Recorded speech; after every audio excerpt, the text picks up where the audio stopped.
आज unit third में जो रिमेनिंग टॉपिक्स हैं उनको कंप्लीट कर लिया जाए।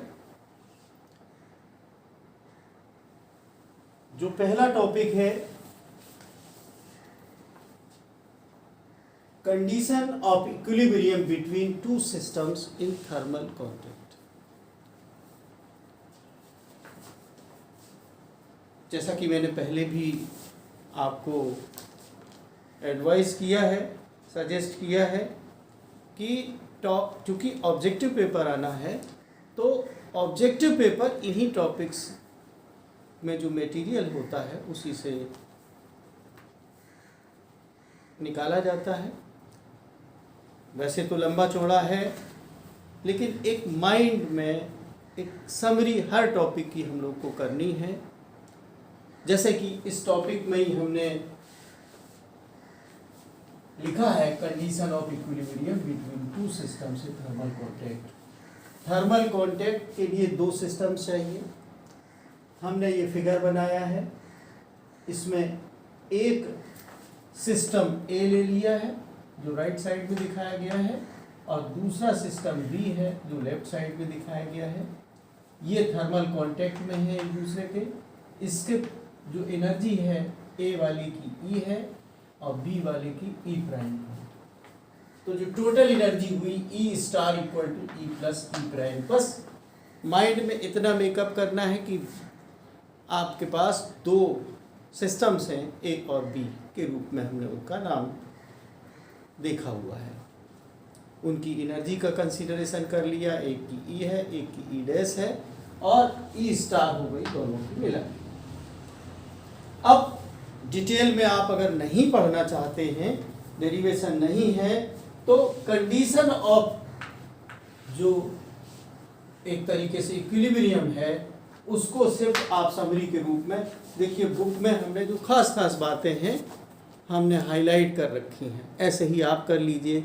नोट्स अगर किसी कॉपी में करने हैं तो कॉपी में कर लीजिए। जैसा कि हमने बताया था कि बहुत शॉर्ट में एक समरी बन जाएगी। तो ये कंडीशन ऑफ इक्विलिब्रियम के लिए हम लोगों ने कुछ एक्सरसाइज करी है। पहले तो आप ये समझ लें कि दो टाइप की प्रोबेबिलिटी हम लेके चलते हैं, पी और ओमेगा। ये प्रोबेबिलिटी है सिंपली, ये थर्मोडायनेमिक प्रोबेबिलिटी है। तो हम लॉग ऑफ थर्मोडायनेमिक प्रोबेबिलिटी जिसकी एनर्जी ई है, तो डेवर लॉग ओमेगा इक्वल टू डेवर लॉग ओमेगा डैश ई, ये आपको याद रखनी है।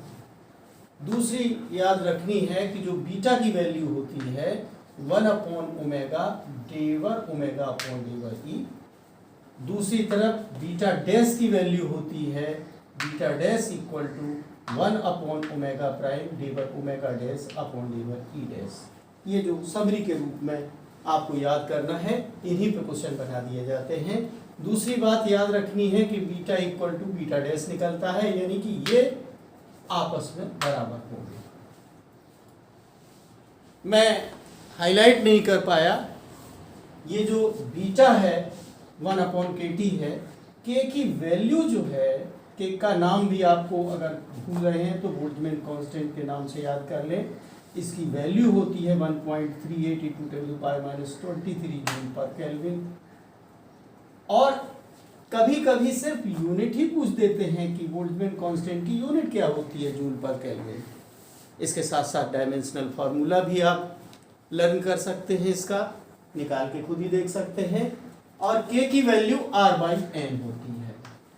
आप R भी जानते हैं और N भी जानते हैं, टोटल नंबर ऑफ मॉलिक्यूल्स जो होते हैं, जो कि एवोगैड्रो नंबर के हिसाब से डिफाइंड है, वो R/N है। तो इसके अलावा इसमें और कुछ ध्यान देने की बात नहीं है। इसके बाद इसी में टाइटल पड़ा हुआ है इवैल्यूएशन ऑफ कांस्टेंट भी। हमने शायद पढ़ाया भी नहीं था क्लास में, लेकिन आपको करना भी नहीं है। आपको सिर्फ इस टॉपिक के अंतर्गत ये 2-3 बातें याद रखनी है कि जो टॉपिक लिखा हुआ है उसकी सिचुएशन क्या है। दो एक तरीके से सिस्टम्स हैं जो कि थर्मल इक्विलिब्रियम में हैं और उनकी इक्विलिब्रियम के लिए कंडीशन की बात हो रही है। थर्मोडायनेमिक प्रोबेबिलिटी, एक सिस्टम की हमने ओमेगा और दूसरे की ओमेगा डैश, इनकी एक की एनर्जी कैपिटल ई है, दूसरे की ई डैश है, तो उनके बीच में क्या रिलेशन होता है हम लोग डिस्कस कर चुके हैं। तो इसके बाद नेक्स्ट टॉपिक है एंट्रोपी एंड प्रोबेबिलिटी। आप ये जानते हैं कि थर्मल इक्विलिब्रियम में प्रोबेबिलिटी भी मैक्सिमम होती है, एंट्रोपी भी मैक्सिमम होती है। एंट्रोपी को जानते ही हैं कि मेजर ऑफ डिसऑर्डर होता है, और इनको डिनोट किया जाता है एंट्रोपी को एस से और थर्मोडायनेमिक प्रोबेबिलिटी को ओमेगा से। इनके बीच में हमने एक ही बात इसमें से खास निकाली है, entropy and thermodynamic probability have the maximum values, माने एंट्रोपी भी मैक्सिमम होती है थर्मोडायनेमिक इक्विलिब्रियम में, और एंट्रोपी भी मैक्सिमम, थर्मोडायनेमिक प्रोबेबिलिटी भी मैक्सिमम है। और ये लॉग स्केल में चलती है, तो S proportional to log omega, ये भी आप रख सकते हो। एक्चुअल रिलेशन डेरिवेशन आपको करना नहीं है, के लॉग ओमेगा ये आपको करना है, बेस ई होता है, के वही बोल्ट्जमैन कांस्टेंट है, ये ध्यान रखना है, इसमें और आगे नहीं करना है। एक और चीज़ है कि S is a function of omega, इसी से हम लोगों ने डेरिवेशन निकाला। S is a function of omega, entropy is a function of thermodynamic probability. इसके बाद हम लोग बारी बारी से सारे टॉपिक्स एक बार अपनी नज़र से दौड़ाते हुए देखते हुए चलते हैं। उसके बाद जो नेक्स्ट टॉपिक है वो है स्टैटिस्टिकल इंटरप्रिटेशन ऑफ, आज हमने तीसरा टॉपिक ले रहा हूँ, स्टैटिस्टिकल इंटरप्रिटेशन। स्टैटिस्टिकल इंटरप्रिटेशन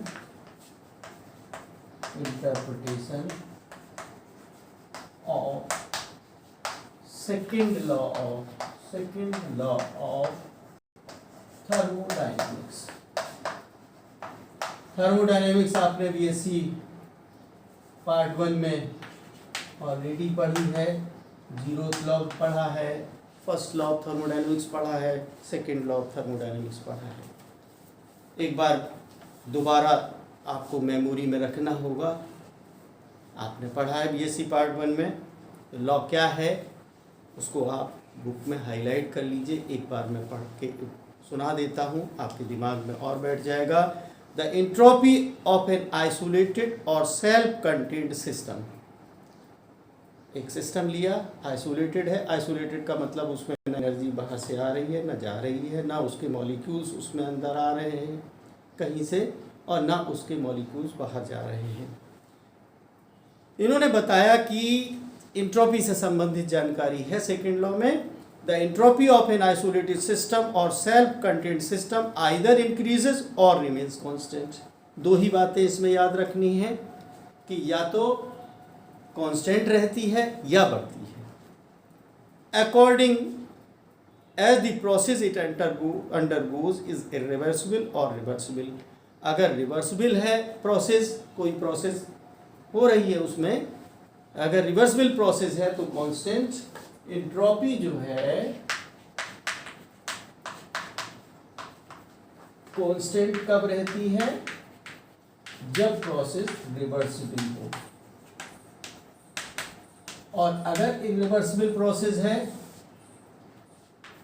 तो ये इंक्रीज करती है, इंक्रीजेस कब इंक्रीज करती है, इरिवर्सिबल प्रोसेस में। ये बात याद रखनी है। ये बात ध्यान रहे कि मॉलिक्यूल्स के डिसऑर्डर की बात है, मॉलिक्यूल्स की संख्या भी बहुत होती है। बस इसके बाद आप बहुत कुछ ना पढ़ें, दो बातें इसमें लिखी गई हैं, इस पर बेस्ड कोई ऑब्जेक्टिव थ्योरेटिकल बन सकता है तो बन सकता है। ds इक्वल टू dQ/T, ये आपका पढ़ा हुआ बीएससी पार्ट का। T एब्सोल्यूट टेम्परेचर है, ये जो हीट का एक्सचेंज होता है, चेंज इन हीट एनर्जी, अब हीट एनर्जी में जो चेंज आता है उससे एंट्रोपी का चेंज है वो चेंज डिफरेंशियल डीएस के रूप में दिखाया गया है। An equilibrium macro state of the system is characterised by a quantity S which in, वैसे तो एस जो है एंट्रोपी होती है, लेकिन अगर उसमें कोई क्वासी इन्फिनिटेसिमल प्रोसेस होती है, इन्फिनिटेसिमल क्वासी स्टैटिक प्रोसेस कोई होती है और उसमें एंट्रोपी अगर चेंज होती है, क्वासी का मतलब आप जानते ही होंगे कि आभासी के रूप में कहते हैं, तो अगर system macro state equilibrium macro state के इक्विलिब्रियम की बात हो रही है तो उसकी एंट्रोपी एस से कैरेक्टराइज किया जाएगा, जो कि इन्फिनिटेसिमल क्वासी स्टैटिक प्रोसेस में चेंज होती है by an amount D S D Q by T. Simple सी बात है, आपकी पढ़ी हुई है।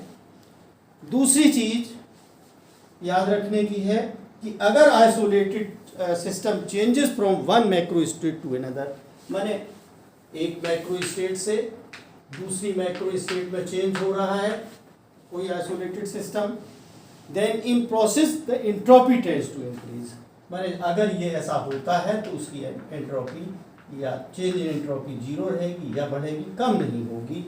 दूसरा पॉइंट ये याद रखना है, बस इतना है इस टॉपिक के अंतर्गत और कुछ नहीं हमको देखना है। इतने में ही हमारा ऑब्जेक्टिव क्वेश्चन अगर सेकेंड लॉ ऑफ थर्मोडायनेमिक्स से संबंधित कोई पूछता है तो इसके अंतर्गत ही बन जाएगा। इसके बाद नेक्स्ट टॉपिक है चौथा, बोल्ट्जमैन्स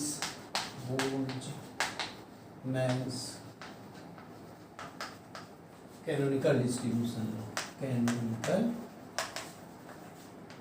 distribution law.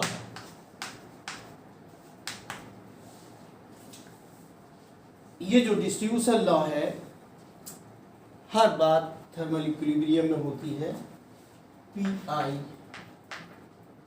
Proportional to E to the power minus P I upon K. एक तो इस रूप में याद रखना है, अगर इक्वलिटी का साइन लगता है तो C E to the power minus E I upon के।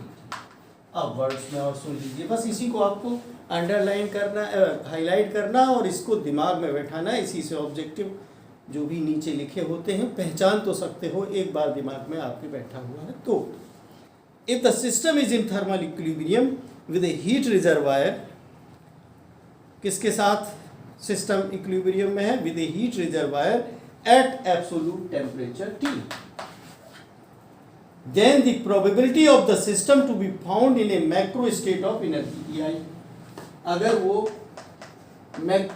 एनर्जी के मैक्रो स्टेट EI में है तो वो proportional to E to the power minus EI upon KT होगा। यही जो है जहाँ पे K बोल्ट्जमैन कांस्टेंट है, यही बोल्ट्जमैन कैनोनिकल डिस्ट्रीब्यूशन लॉ है। प्रूफ आपको प्रूविंग करनी नहीं है और बीच में ज़्यादा देखने की ज़रूरत नहीं है। हाँ, ये ज़रूर है कि एक C को इन्होंने एवेल्युएट किया है, C की वैल्यू आप याद जरूर कर लें, इसको हाईलाइट कर लें, sigma I E to the power minus E I upon K के बराबर है। फाइनली यही जो है दोबारा में आप लिख सकते हो कि पी आई इक्वल टू, दोबारा यहाँ लिखता हूँ, P I equal to E to the power minus E I upon K T divided by sigma E to the power minus E I upon K T. ये I particles के लिए है। तो इस तरीके से ये बोल्ट्जमैन कैनोनिकल डिस्ट्रीब्यूशन लॉ है, इसका जो फॉर्मूलेशन है मैं बोर्ड में रखना है और इसका जो स्टेटमेंट है वो भी हमने आपको बता दिया है। अब इसमें दो बातें ध्यान रखनी हैं इसी इक्वेशन के बाद। पहली बात, at a given temperature the probability of finding the system in lower energy state is more, क्योंकि माइनस पावर है तो लोअर एनर्जी स्टेट में होने की उसकी प्रोबेबिलिटी ज़्यादा होती है, यही एक ऑब्जेक्टिव के लिए प्रोबेबिलिटी इज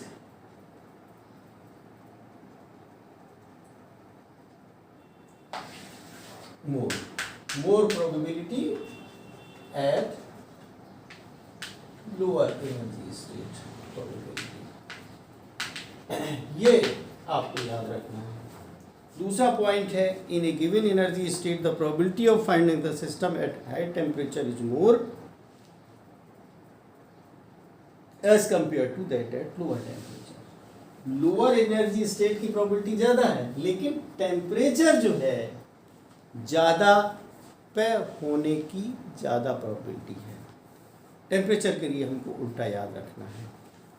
इसके बाद इसके जो एप्लीकेशंस हैं, मैं समझता हूँ कि इतनी ही आप चीज़ समरी के रूप में कॉपी कर लीजिए और मेमोरी में बैठा लीजिए।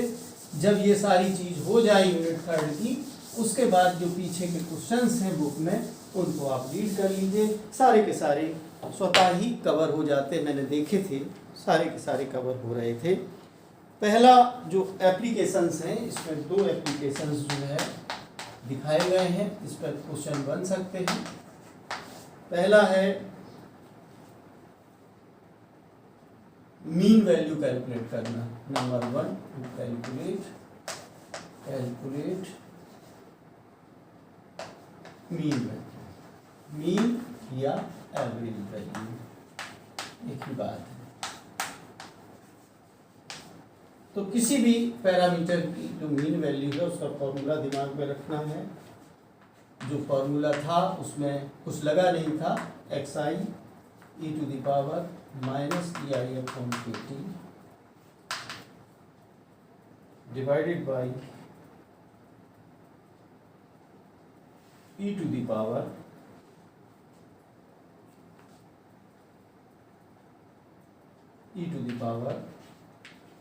Minus ei।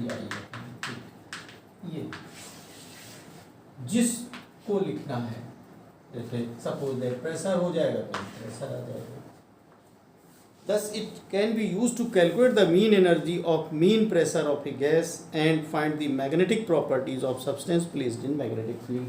चाहे प्रेशर निकालो, चाहे मैग्नेटिक फील्ड की वैल्यू निकालो, इस फॉर्मूले को यूज़ करोगे। अगर मैंने यहाँ पे प्रेशर लिखा है तो P हो जाएगा, PI करके।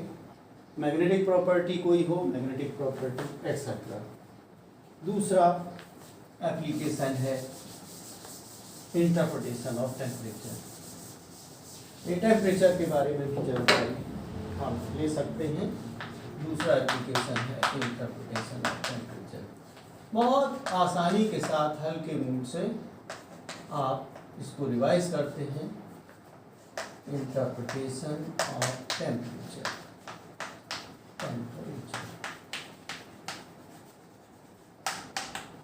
इसमें आप सीधे सीधे ये फॉर्मूला सिर्फ आप लर्न कर लीजिए। T equal to E2 minus E1, तो दिमाग में बैठा लीजिए, बना के P1, बस। This equation defines the temperature according to Boltzmann canonical distribution law. यानी टेम्परेचर का जो डेफिनीशन है बोल्ट्जमैन कैनोनिकल डिस्ट्रीब्यूशन लॉ, वो इस इक्वेशन से होता है। इसके बाद हम नेक्स्ट जो 5वां टॉपिक है उसको लेने जा रहे हैं, वो है पार्टीशन फंक्शन। इस पर क्वेश्चन आता है, इम्पॉर्टेंट है, आप देखेंगे खुद ही। पार्टीशन फंक्शन,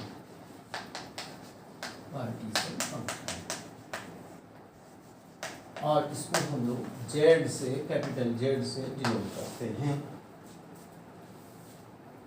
और ये एक्चुअली जेड जो है n अपॉन ए से दिया जाता है, और इसकी वैल्यू जो होती है sigma G I E to the power minus epsilon I upon 2। ये है पार्टीशन फंक्शन के लिए। इसको आपको अंडरलाइन या हाईलाइट कर लेना है इस तरीके से। ये quantity z is called the Boltzmann partition function, इसको बोल्ट्जमैन पार्टीशन फंक्शन और simply the partition function. z represent the sum of all the gi e to the power minus kt terms. ये जो आपने लिखा हुआ है और ये समेशन लगाया हुआ है, इन्होंने लिखा वही चीज। Expression for z represent the sum of all the gi। इस पे क्वेश्चन बन सकता है कि भाई इसी में कंफ्यूज, किसी में गायब कर दिया, किसी में प्लस लगा दिया, किसी में कुछ कर दिया, इस तरीके से क्वेश्चंस होते। इस इक्वेशन को ध्यान रखना है। Sum of all the gi e to the power minus epsilon i upon kt terms for every energy state of the given molecule. माने i माने ith मॉलिक्यूल को है, ये पहला भी हो सकता है, दूसरा भी हो सकता है, 10वां भी है, तो ईच ith मॉलिक्यूल कह सकते हो। Therefore the partition function indicates how the gas molecules of an assembly are distributed. यानी इससे ये पता चलता है कि मॉलिक्यूल्स जो है कैसे डिस्ट्रीब्यूट हुए हैं। और पार्टीशन, पार्टीशन नाम है, डिस्ट्रीब्यूटेड का मतलब पार्टीशन है। हाउ डिस्ट्रीब्यूटेड और पार्टीशन।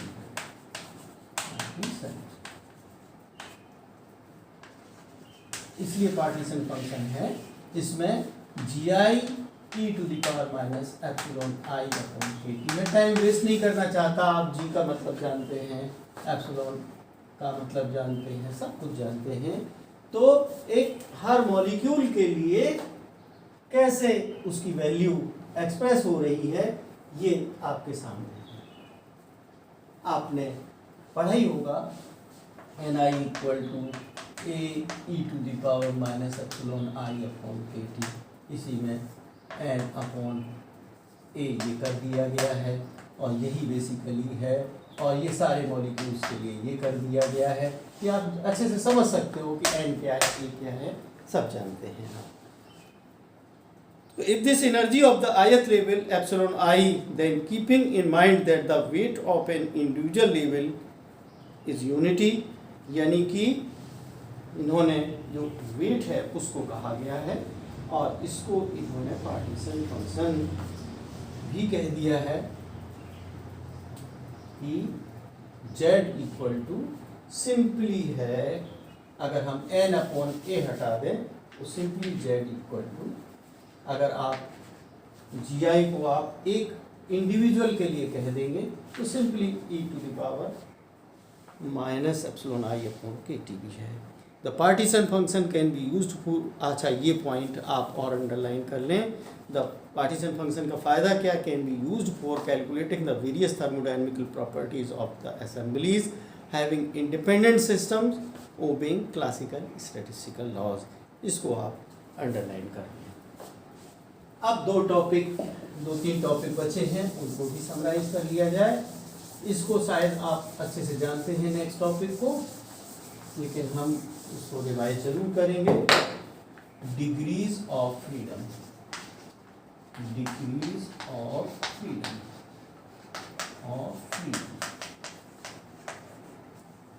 इसको मैंने क्लास में बहुत अच्छे से समझाया है, आप अच्छे से जानते हो। इसमें अंडरलाइन क्या है करना है, आप जानते हैं कि स्पेस 3 डायमेंशनल होता है और एक कहने का मतलब है इसमें आपको ध्यान क्या रखना है, x y z 3 एक्सेस आप लेते हो। मोनो एटॉमिक गैस के लिए सिस्टम क्या होता है, गैस का बना होता है, मॉलिक्यूल्स का बना होता है। मोनो एटॉमिक गैस के लिए जो डिग्रीज ऑफ फ्रीडम की संख्या है वो 3 होती है। और इसके जो एग्जाम्पल्स हैं आप अच्छे से जान सकते हैं कि molecule of A monoatomic gas can also rotate but it's kinetic energy of rotation is insignificant because its moment of inertia is negligible about the axis of rotation। माने हमारा मोनोएटॉमिक होता है, उसका मोमेंट ऑफ इनर्शिया जो है 0 हो जाता है। इसकी वजह से केवल वो ट्रांसलेशन मोशन कर सकता है। ये बात ध्यान रखनी है। जो 3 डिग्रीज ऑफ फ्रीडम है only to define translation motion.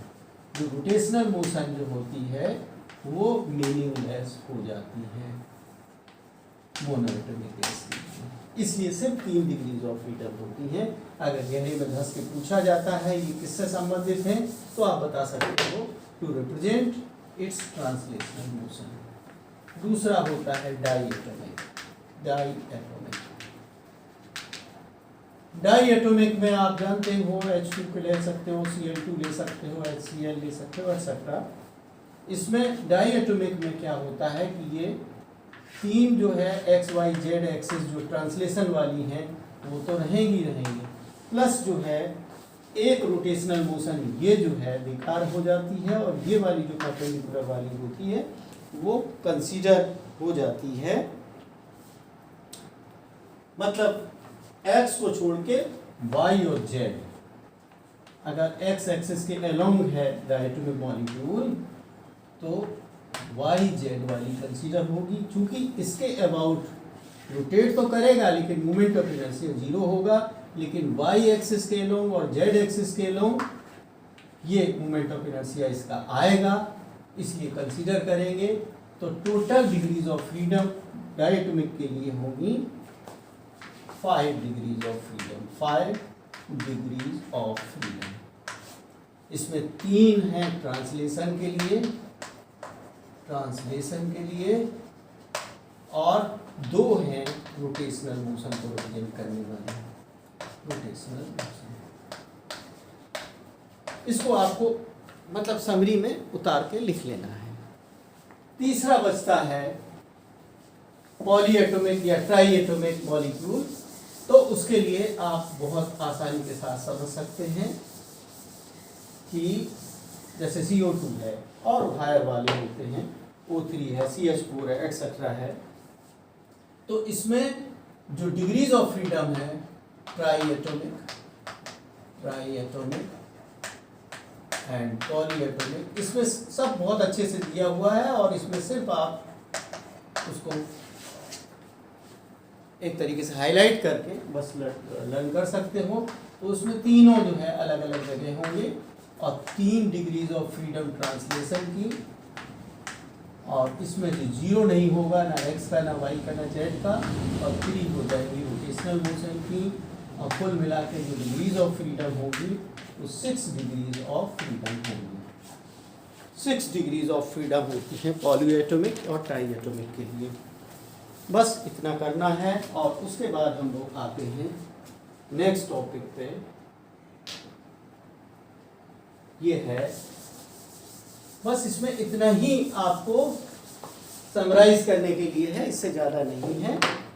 जो डिग्रीज ऑफ फ्रीडम है मोनोएटॉमिक के लिए सिर्फ 3 हैं जो भी ट्रांसलेशन की हैं, डाईएटॉमिक में 5 हैं, 3 ट्रांसलेशनल मोशन के लिए जिसमें वो आराम से चल फिर सकता है या रोटेट कर सकता है, वही डिग्रीज ऑफ फ्रीडम है। तो मोनोएटॉमिक की जो काउंटेबल है वो 3 डिग्रीज ऑफ फ्रीडम है, डाईएटॉमिक में 3 जो है ट्रांसलेशन मोशन के लिए हैं और 2 रोटेशनल मोशन के लिए, इस तरीके से 5 हैं, पॉलीएटॉमिक में 6 हैं। Law of equipartition of energy ये 7वां है, law of equipartition of energy. इसको जहां तक समरी के रूप में है,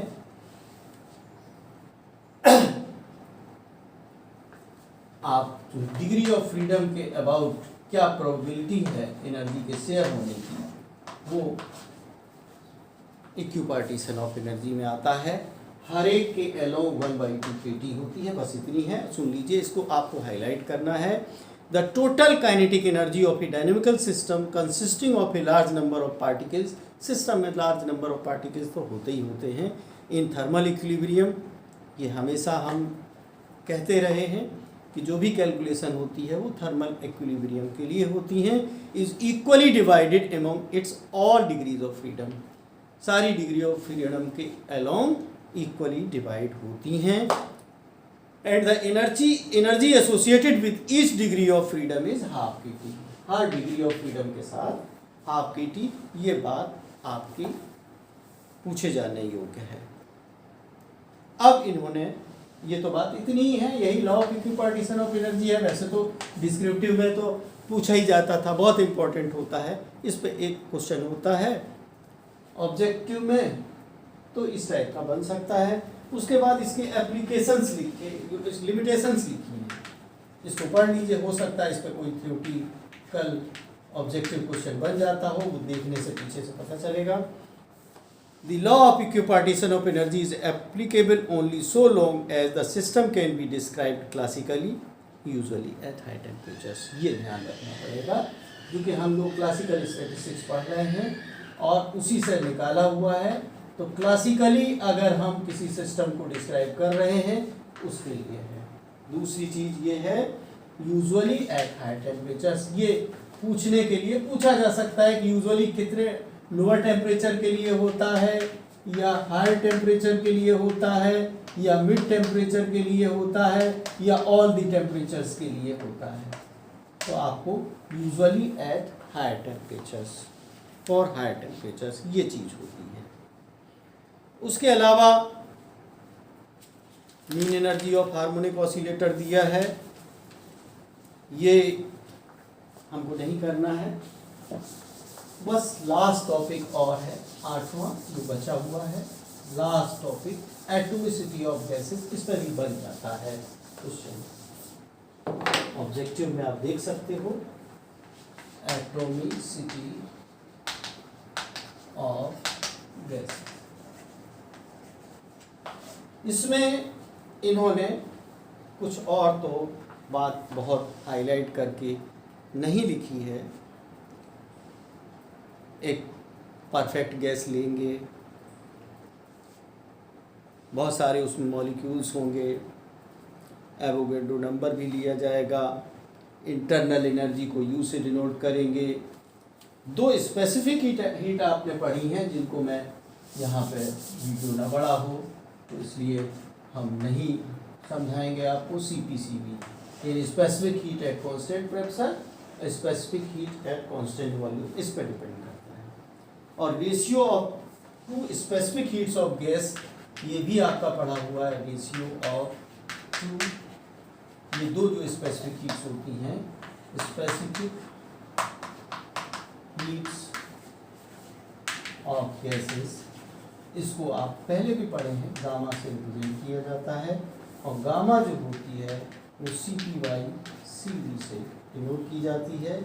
और इनकी वैल्यू जो है आपको हाईलाइट कर लीजिए, मैंने यहाँ पे निकालते हुए दोबारा नहीं लिखा है, N/2 + 1 × R होता है, और ये होती है N/2 RC, और यह इसकी वैल्यू 1 + 2/n, जहाँ पे n जो है डिग्रीज ऑफ फ्रीडम है, n of degrees of freedom है। तो अब एक तो यही चीज़ पूछी जाती है ऑब्जेक्टिव क्वेश्चन में कि जो ratio of two specific heats of gases के लिए क्या होती है, तो ये फॉर्मूला पूछे जाने योग्य होता है।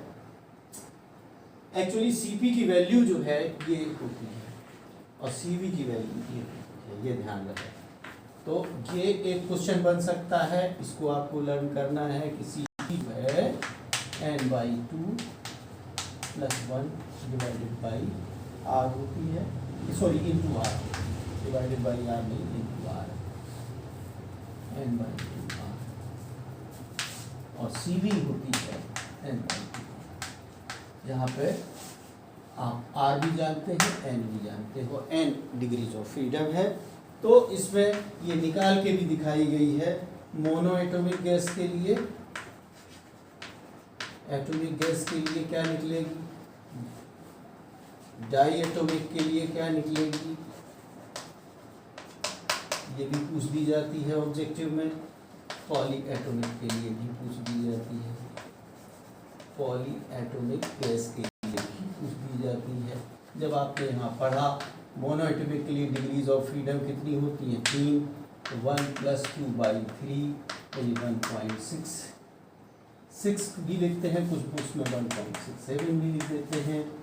और जो डाई एटॉमिक है इसमें 5 होती हैं, तो 1 + 2/5, यानी 1 प्लस 0.4 यानी वैल्यू घटती जा रही है 1.40 और पॉली एटॉमिक के लिए 1 प्लस 2/6 यानी 1/3 यानी 1.3। इस तरीके से गामा की वैल्यू जो है निकाली गई है और यहीं पे ये चैप्टर के सारे टॉपिक्स कंक्लूड होते हैं। और उसके बाद मैं कुछ सिर्फ पढ़ के सुनाऊंगा कि किस तरीके से ऑब्जेक्टिव क्वेश्चन आपकी बुक में दिए हैं। फेज स्पेस मीन्स 4 हैं, आप खुद पढ़ लेंगे कि superposition of all position space पहला लिखा हुआ है, दूसरा ऑप्शन लिखा है superposition of all momentum space, तीसरा लिखा है superposition of position and momentum space और चौथा लिखा है एम्प्टी स्पेस। जैसा कि आप जानते हैं कि जो फेज स्पेस बनता है पोजीशन और मोमेंटम दोनों को मिला के XYZ PX PY PZ, तो ये सी ऑप्शन में जिसमें लिखा हुआ है superposition of position and momentum space, ये इसका आंसर होगा। फिर नेक्स्ट में लिखा है कि phase space is divided into, phase space को हम काहे में डिवाइड करते हैं, तो पहला लिखा है ग्रुप्स, दूसरा लिखा है सब ग्रुप्स में, तीसरा लिखा है सेट्स में डिवाइड किया जाता है, चौथा लिखा सेल्स। तो इसमें बेस्ट ऑप्शन सेल्स है। आपने पढ़ा हुआ है कि सेल में ही हम बांटते हैं जिसकी डायमेंशंस होती हैं dx dy dz dpx dpy dz। Number of cells in 2f dimensional space कितनी होंगी, ये क्वेश्चन अच्छा है, मैं इसको उस ढंग से नहीं बताया है। इसमें अगर f डायमेंशनल स्पेस है तो नंबर ऑफ सेल्स जो है कैसे निकालोगे, नंबर ऑफ सेल्स। इसमें एक्चुअली क्या है कि टोटल वॉल्यूम निकालने वाली बात होती है, तो 6 इसमें लगाएंगे इंटीग्रेशन और dx dy dz total volume हो गया ये dx dpy dpz, ये टोटल वॉल्यूम का रिप्रेजेंटेशन है, इंटीग्रेशन लगा हुआ है। और जो हमारी छोटी सी सेल होती है उसका वॉल्यूम, एक सेल का वॉल्यूम जो होता है वो आप 6 डायमेंशन में dx dy dz dpx dpy dpz ये आप पढ़ते हो। तो नंबर दैट्स एक सेल का वॉल्यूम इनटू सेल्स की संख्या इक्वल टू टोटल वॉल्यूम, ये चीज़ फॉर्मूला बना है। और इसके बजाय इन्होंने ये ऑप्शन न देके इसकी वैल्यू जो होती है h³ होती है, वैसे डायमेंशन लेते हैं, लेकिन अब f डायमेंशनल है तो क्यूब की जगह पे f लिख गया है। इस तरीके से इस क्वेश्चन को आप समझ सकते हो। फिर चौथा क्वेश्चन है an ensemble is a collection of systems which are macroscopically कैसे होते हैं। तो इसमें बहुत सारी बातें लिखी हैं, सही ऑप्शन है आइडेंटिकल एंड इंडिपेंडेंट। जब आप डिफाइन करते हो, चाहे वो कैनोनिकल इंसेंबल हो, चाहे माइक्रो कैनोनिकल इंसेंबल हो, चाहे ग्रांड कैनोनिकल इंसेंबल हो, सभी में आइडेंटिकल इंडिपेंडेंट शब्द यूज़ किया जाता है। तो उसी पे इन्होंने ऑब्जेक्टिव क्वेश्चन बनाया है चौथा, जिसको आप समझ सकते हो। पांचवा देखिए, सिंपल सी बात लिखी है, ये रोहिलखंड में पूछा भी गया है। In equilibrium state of the system, पहला ऑप्शन है इंट्रोपी एंड प्रोबेबिलिटी आर 0, जबकि ऐसा आपने पढ़ा नहीं। Entropy and probability are maximum, B answer option लिखा है, वही सही होगा। बाद में सी में मिनिमम लिख दिया है, फिर probability is maximum, entropy is minimum, इस तरीके से डी में लिखा है, जो कि गलत है। अगर आपने पढ़ा हुआ है तो आपको उसमें ज़्यादा दिमाग नहीं लगाना है। दोनों ही चीज़ें एक दूसरे के प्रोपोर्शनल होती हैं, दोनों ही मैक्सिमम होती हैं, दैट इज़ इनफ। फिर एक जो नेक्स्ट क्वेश्चन है, ये मेरठ में भी पूछा गया, रोहिलखंड में भी, कानपुर यूनिवर्सिटी में भी पूछा गया है। Boltzmann relation between entropy and probability S equal to k log omega. फिर डायमेंशन ऑफ बोल्ट्जमैन कांस्टेंट देखिए, ये पूछ गया है, तो आपने कहा था जूल है ना पर केल्विन, तो इसमें डायमेंशन के एनर्जी टेम्परेचर, जूल के बजाय इन्होंने एनर्जी टेम्परेचर इनवर्स। पर केल्विन का मतलब टेम्परेचर, सीधे सीधे क्वांटिटी लिख दी है और ये ऑप्शन सही लिखा है। फिर एक क्वेश्चन ऐसा भी बना है कि बी के और टी, बीटा के और टी का रिलेशन क्या है। अब जो इसमें इन्होंने बीटा इक्वल टू 1/kT के ढंग से कोई ऑप्शन नहीं लिखा है, बीटा इक्वल टू 1/kT कहीं नहीं लिखा है, लेकिन इस ढंग से जरूर लिखा हुआ है जो सही वाला ऑप्शन है। वैसे तो लिख दिया है टी इक्वल टू के बीटा। अब आपको सिर्फ ये दिमाग में है तो इसी से ऑप्शन अपना ढूंढ लीजिए। बी में दिया हुआ है टी के बीटा इक्वल टू 1, इससे निकल के आता है टी के बीटा इक्वल टू 1, जो कि सही है। बाद वाले में नहीं देख रहा हूँ ताकि वीडियो बड़ा ना हो, आपको आइडिया देना मेरा फर्ज है। जो हमने समराइज किया है उसी में से कैसे हंसते खेलते आप ऑब्जेक्टिव क्वेश्चन को आप कर सकते हो। नेक्स्ट क्वेश्चन है the law of equipartition of energy is that mean energy पर डिग्री ऑफ फ्रीडम। तो 1/2 kT को आपको टिक करना है। इसके बाद स्टिरलिंग्स फॉर्मूला पे एक क्वेश्चन बनाया गया है, वही log factorial n equal to n log n minus n। ये आपको जो ऑप्शन सही है उसमें कर देना है। फिर इसके बाद है the value of gamma for molecule having n degree of freedom, जो अभी हम लोगों ने गामा इक्वल टू 1 + 2/n पढ़ा था, उस पर ऑब्जेक्टिव बना दिया गया है। पार्टीशन फंक्शन का एक क्वेश्चन है नेक्स्ट, सिर्फ partition function z equal to sigma G I E to the power minus beta epsilon I के रूप में दिखाया गया है, जिसको आपको टिक करना है। फिर बोल्ट्जमैन एंट्रोपी प्रोबेबिलिटी रिलेशन फिर एक कुमायूं का दिया हुआ है। इस तरीके से आप देखिए क्वेश्चन देखेंगे। एक क्वेश्चन जो है मोनोएटॉमिक गैस के लिए डिग्रीज ऑफ फ्रीडम, फिर डायटोमिक के लिए इसी तरीके से क्वेश्चंस इसमें डिज़ाइन है। बीटा पैरामीटर, ये क्वेश्चन बहुत अच्छा है। डेवर लॉग ओमेगा अपॉन डेवर ई के रूप में भी बीटा पैरामीटर को पूछा गया है 16th क्वेश्चन में, जिसका आंसर जो है यहाँ पे क्वेश्चन के रूप में बनाया गया है और आगरा यूनिवर्सिटी में पूछा गया है। डेवर log omega E omega base E upon डेवर ई, ये अभी हम लोगों ने डिस्कस किया था जो कंडीशन ऑफ इक्विलिब्रियम में और two systems in thermal contact, वहाँ पे इस तरीके से रिप्रेजेंटेशन था, बीटा के बराबर था। ये क्वेश्चन पूछा गया है, तो इस तरीके से आप कर सकते हैं। इसके अलावा कुछ टॉपिक्स जो पिछले में हम लोगों ने, अच्छा देखिए volume of cell in 6 dimensional space क्या होता है, h3, ये पूछा गया है। Ratio of two specific heat Cp/Cv for a diatomic gas, तो डायटोमिक के लिए अभी हम लोगों ने 1.4 निकाला है। ये हम लोगों ने पूछा है, इस क्वेश्चन दिखा है। फिर इसके अलावा ये पूछ रहे हैं next question, the total kinetic energy associated with the molecule of diatomic gas is. ये क्वेश्चन नंबर 22 में दिया हुआ है कि डायटोमिक गैस के लिए टोटल एनर्जी कितनी होगी। Total energy her degree of freedom में 1/2 kT होती है, तो 5 डिग्री ऑफ फ्रीडम है तो 5/2 kT हो जाएगी। इसमें 5/2 kT ऑप्शन दिया है, 1/2 kT दिया हुआ है, 3/2 kT दिया हुआ है, 7/2 kT दिया हुआ है।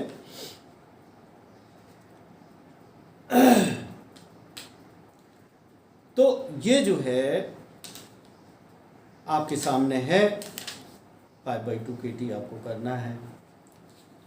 The average translation kinetic energy per unit पर मॉलिक्यूल ऑफ एनी गैस, वो 1/2 kT होती है।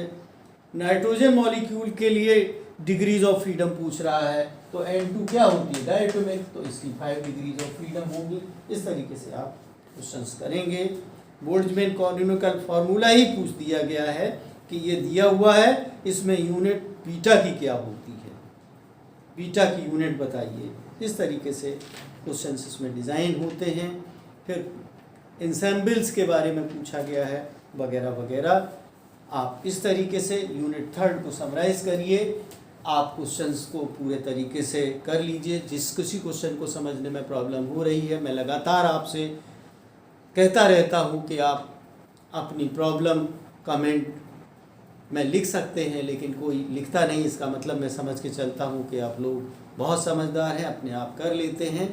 लेकिन इसके बाद भी मैं कह रहा हूँ कि ये हमने समराइज़ कर दिया है। मैं बाद में एक टोटल रूप में जो बहुत अच्छे क्वेश्चंस हैं, इस तरह क्वेश्चंस को हम अलग से वीडियो डालेंगे। और इसके बाद तो मैं भी अभी लास्ट यूनिट बची है जो 2 पार्ट में बटी है, उनको भी हमें समराइज़ करना पड़ेगा। मैं यहीं पे अपनी बात ख़त्म करता हूँ। Thank you very much.